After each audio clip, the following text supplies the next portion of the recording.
na mimi nimeingia kwenye kundi hilo. Kesho kutwa natimiza miaka 10 ya kuwa mbunge wa jimbo la Dodoma mjini, nikiwa na mimi nimevunja rekodi ya mbunge kukaa vipindi viwili. Lakini kwa nini nimekaa vipindi viwili?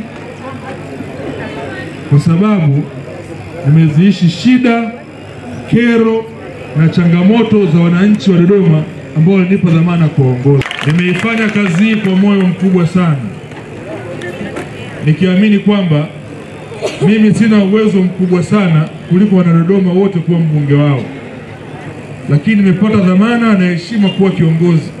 Lazima utunze heshima watu wanayokupatia. Mheshimiwa Mkuu wa Mkoa, nimejitahidi kuitunza heshima hiyo kwa miaka 10. Namshukuru sana Mwenyezi Mungu nikiwa nimebakiza siku 2 kuhitimisha safari yangu ya ubunge. Nawashukuru sana wanadodoma. Nilipoingia kwenye ubunge mwaka 2016 nilipokea kero nyingi sana kuhusiana na hospitali ya wakati huo ikiwa sio bado ya rufaa General. Miaka 9 iliyopita nilipokea kero nyingi sana, mojawapo ikiwa ni watu wanachelewa kupata huduma.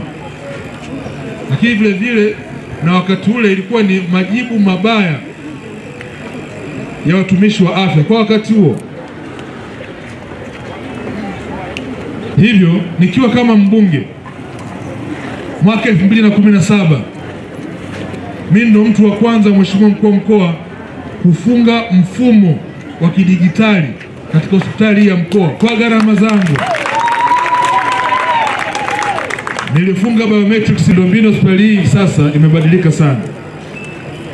Kazi aliyoifanya Daktari Samia Suluhu Hassan kwenye hospitali hii ni kazi kubwa sana, ambao wenyeji wa Dodoma mnafahamu jinsi hospitali hii ilivyokuwa miaka 10 iliyopita.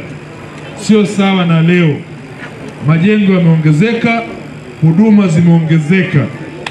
Hospitali yetu imebadilika sana, na hii ni kazi kubwa.